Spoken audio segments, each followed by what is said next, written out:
If you're wondering which laptops for travel are worth your money, stick around. After we run through each product, I'll give you my personal take. Would I buy it or would I skip it? No fluff, just my honest opinion. Let's get into it.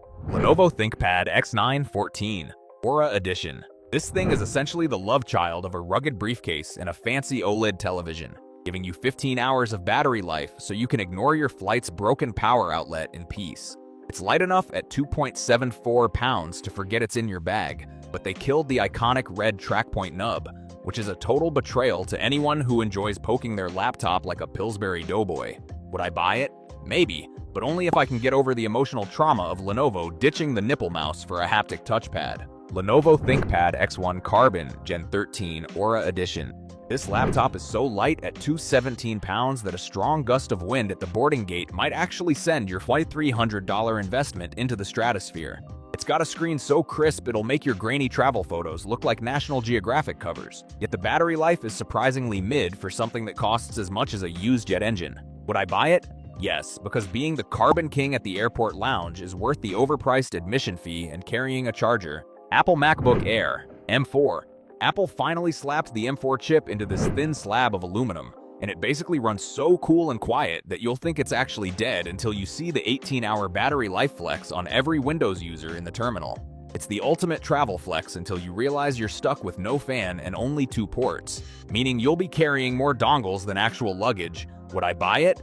Yes, because I enjoy the feeling of superiority that comes with never asking, is there a plug near here? Dell XPS 13 9345. Dell basically made a laptop that looks like it traveled back from the year 2077, featuring a hidden trackpad that makes you look like you're performing a seance just to click on a spreadsheet. The Snapdragon chip inside is an absolute battery god that lasts over 20 hours, but the touch-sensitive function row is a glitchy mess that will make you want to throw the whole thing into the hotel pool. Would I buy it? No, because I don't have the patience to play Find the Invisible Touchpad while I'm jet-lagged and caffeinated. Microsoft Surface Laptop 2025. This 7th generation beauty is like the MacBook's long-lost cousin who actually knows how to include a USB-A port and a keyboard that doesn't feel like typing on a sidewalk. It'll last nearly 20 hours on a charge, which is insane. But if you try to play anything more demanding than Minesweeper on this ARM architecture, the compatibility issues will make you cry. Would I buy it? Yes, it's the most sensible Windows travel machine even if it refuses to be a gaming rig. HP OmniBook Ultra. Flip.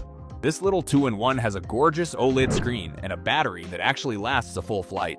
But the weird diagonal USB-C ports make me feel like the engineers were drunk on the job. It is definitely more of a stylish flip phone of laptops than a raw power monster. But the hinge is solid enough to survive a bumpy takeoff without snapping like a twig. Would I buy it? Maybe, because while the build is sleek and portable, I really don't want to carry a dongle just to fix HP's creative port placement. HP OmniBook 5 14. This thing is lighter than my morning coffee and packs a Snapdragon chip that keeps it alive for over 20 hours, which is perfect for when you forget your charger at the airport lounge. Sadly, the build quality feels like a fancy plastic lunchbox and the keyboard isn't backlit, so good luck typing that email in a dark cabin. Would I buy it? Yes. For under $900, it is a battery king for budget travelers who don't mind a slightly cheap-feeling chassis. Lenovo ThinkPad T14s Gen 6. This is the ultimate, I'm working, leave me alone, travel buddy with a world-class keyboard and a Snapdragon processor that treats battery life like it is a competitive sport. The screen is about as dull as a safety briefing and some apps still refuse to run on ARM, but at least the fan is so quiet you won't annoy the passenger next to you. Would I buy it? Yes, because having a reliable tank that lasts 20+ hours is worth the occasional software glitch and the boring design. Samsung Galaxy Book 5 Pro 360. This 16-inch giant is surprisingly thin and has a 360-degree hinge that is a lifesaver in cramped economy seats when you need to flip it into tent mode just to see the screen.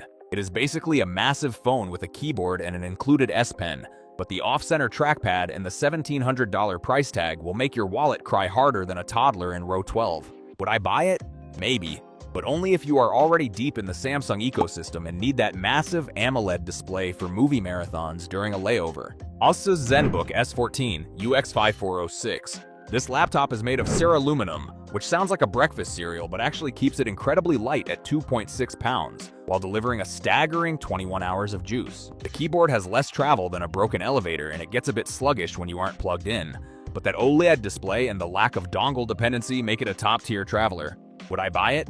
Yes, it is the most well-rounded ultralight on the list that looks expensive and actually behaves itself on long trips. Lenovo ThinkPad X13 Gen 6. This magnesium alloy tank is so light at 1.22 kilograms that you might forget it is in your bag and accidentally report it stolen. But the fan starts screaming like a banshee if you try to do anything more intense than opening a spreadsheet. It packs a 13.3-inch screen and a classic clicky keyboard that is spill-resistant, which is perfect since you are definitely going to knock over your overpriced airport latte while typing in Coach. Would I buy it? Maybe, but only if my job involves heavy travel and I want a laptop that survives a drop better than my Dignity does after a long-haul flight. Asus ProArt PX13. This tiny beast features a 13.3-inch 3000-pixel OLED touchscreen that looks so good it makes reality feel like a low-resolution fever dream, though the battery life is pretty tragic compared to the ARM-based competition. It fits a dedicated NVIDIA GeForce RTX 4050 into a 3-pound body, meaning you can actually edit 4K video while waiting for your delayed flight, provided you are sitting next to a power outlet because those fans will chew through your battery in record time. Would I buy it? Yes, because having this much editing power in a 13-inch chassis that flips 360 degrees is basically a cheat code for travel vloggers. Asus ROG Zephyrus G14 2025. This absolute unit lets you play AAA games at high frame rates while 35,000 feet in the air, but the bottom gets so hot it could double as a portable stove for your airplane meals. It weighs about 1.5 kilograms and has a stunning display, yet it only survives about 2.5 hours of movie playback, so you better hope your flight is shorter than a Pixar movie. Would I buy it? No, because I prefer my thighs medium rare rather than well done, and carrying a massive charger just to finish a movie is a vibe I am not ready for.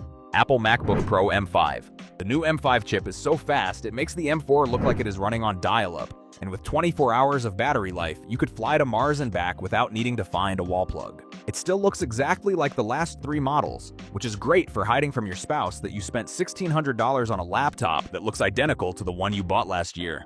Would I buy it? Yes, because the new nano texture display means I can actually work on a sunny beach without seeing my own crying reflection in the glare. Lenovo Yoga 7 2-in-1. This 16-inch giant is basically a fitness equipment piece disguised as a laptop since it weighs 2 kilograms, and using it in tablet mode feels like you are trying to read a book on a dinner tray. It has a great 2K touch display and a 71 watt-hour battery that lasts over 13 hours, making it a solid budget choice if you do not mind your backpack feeling like it is full of bricks. Would I buy it? No, because travel-friendly and 2 kilograms should never be in the same sentence unless you are trying to win a weightlifting competition at the gate. Lenovo ThinkPad P14's Gen 6. This absolute unit of a 14.5-inch mobile workstation is built like a tank and packs an AMD Ryzen AI 9 HX processor that makes other laptops look like they are running on a potato. It weighs about 3.5 pounds and has a 180-degree hinge, which is great for when you are cramped in economy class, but honestly, it is thicker than your favorite airport burger. Would I buy it? Yes, because it is the most powerful 14-inch ThinkPad ever made and can survive a drop better than my Dignity after a long flight. Lenovo ThinkPad E16 Gen 3. If you want a screen so big it practically needs its own passport, this 16-inch beast offers a beautiful 120Hz display for a price that won't make your wallet cry. While the keyboard is legendary, this thing is heavier than a suitcase full of souvenirs, and the battery life is just okay, so don't expect to work through a transatlantic flight without a plug. Would I buy it? Maybe, but only if I am working from a hotel desk and not trying to balance this giant slab on a tiny tray table. HP EliteBook X G1A.